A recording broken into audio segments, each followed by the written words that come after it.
So where do the Warriors go from here? Do you think that this... Just continue to play. You'll be fine. It's the same as the Lakers, man. Why are we overreacting about the Warriors in November? Look, I don't understand the need for... You want to know why we are? Because we have no other narrative. No, it's not even that. It's because money. Literally.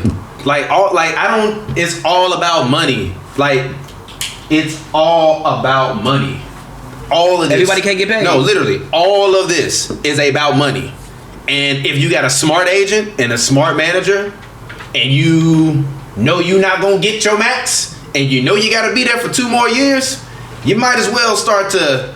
You already know y'all not losing this year because y'all got too many assets. You don't know that. No, you know that y'all not losing this year because y'all got too many assets unless you get traded away this year. Now, just to be sure, who are you referring to? I'm referring to Draymond Green. Gotcha. So, well, literally, the Warriors in general. All this shit is about money. I thought he had this year and another year. He does. Yeah. But what I'm saying is all this shit is about money, right? Klay Thompson's contract comes up this year, right? In 2019? I think in 2019, right? So Kevin Durant's contract also comes up as well because he has a 1-1. If Kevin Durant decides to stay, then that means that Kevin Durant is going to get a max and probably going to sign a long-term deal with the Warriors now, because now is the time where if you choose to stay this year, new arena, right? New city, new vibe. You building your tech stuff. You got your YouTube channel. 2-1. Huh? 2-1.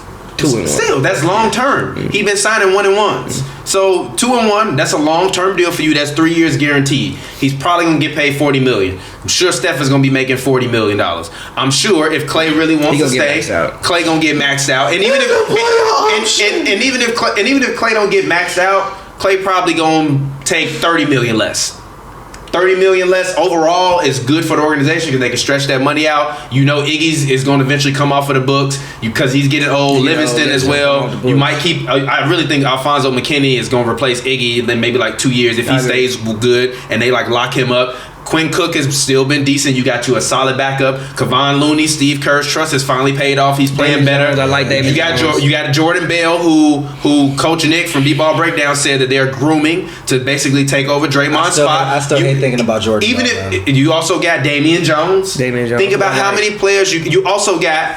DeMarcus Cousins, where if you win a ring and he don't get the offers he want, you could just be like, "Hey, Boogie, come back for like $10 million." He's not coming back. How would that be if he doesn't? How would it be if he doesn't get the offers and you expect him to? But what happens if he doesn't get the offers? He's already been in that locker room, in that culture for a year. But this is what I'm saying. That's why I say it's all about money. Yeah. Because if Boogie doesn't get the offers that he wants, of course he's going to stay with the Warriors. He'll get the best deal possible. But if I'm Draymond, the next year when all this comes up, all the money is gone.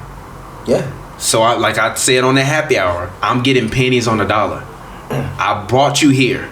And we all know, like I said on the happy hour, KD had them. KD is not a nice guy commercials, right? We all know that Klay Thompson just want to smoke weed after they get their first weed test. Because they only test you once in the NBA for weed. So after they get tested once, all you gotta do is pass one. Exactly.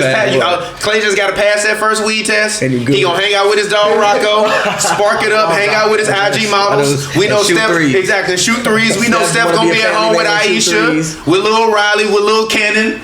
I can't wait until we can get Cannon versus a little old Bronny. Like Lil Bronny probably gonna play in the league for like 15 years. We get to see Lil Cannon against even if it's 20 years. That means we get to see Lil Cannon against old Lil Bronny. We get old Bronny, Lil Cannon, and then Lil Wade. Exactly. I want to see all their kids play. Like that's what they want to do. But really, like Draymond has always been an odd man out. He has been. And when Kevin Durant came here, He came there specifically with an attitude where he had something to prove, and Draymond had that same attitude. I don't think those two can exist. Go ahead. I'll make one hot take. If Kevin Durant winds up re-signing, this is negated if he leaves in the offseason, but if he re-signs, and we just mentioned the possibility of DeMarcus Cousins coming back. If KD and DeMarcus Cousins both come back, then I can say with conviction that Draymond Green will be gone. Yeah. And Jordan Bell would just step into his place. It don't matter. It really doesn't matter. Honestly, it doesn't matter. But I can say with conviction that Draymond will. Listen. For instance, I said 2 years ago, I think this year will be the last year of Draymond's prime. Reason I say that is because when he played 4 years in college, For Draymond has played a lot of basketball. He's about to be 30 coming up. He's about to be 30. About a year or so. He's played 4 years. He's already undersized. So I think his body takes probably more of a beating than what the other players do. Even if you look at the way Draymond, like look at Draymond as a human being from 3 years ago. He don't even look the same. Like he was a little bit more muscular, way more athletic. He was way quicker, way faster. Now he a little bit slower now. He, you see him on the bench, ice pads all on the knees. He had the shoulder issue last year. Now he got the sprained toe. Left in his prime. I think that this is the last year of like elite Draymond. I don't think you'll see elite defensive player of the year type things from Draymond after this year. He's gonna have a tough decision to make. When it comes to evaluating Draymond and his value to the team, because while yes, he's been the energy, he's been the guy that picks everybody else on the team up, you're not going to be able to do that once you're 30, 31, and everybody else brings value, immense value. Steph can shoot lights out, Clay can shoot lights out, Durant, everybody else, even the prospects, even the young guys.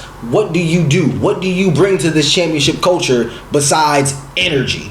He brings you 8, 8, and 8, and it's like even when you're 30, 31. But no, I don't know if he's he's not. But what I'm saying is, even now he's bringing you 8, 8, and 8. You can replace 8, 8, and 8. Look, easily. they have.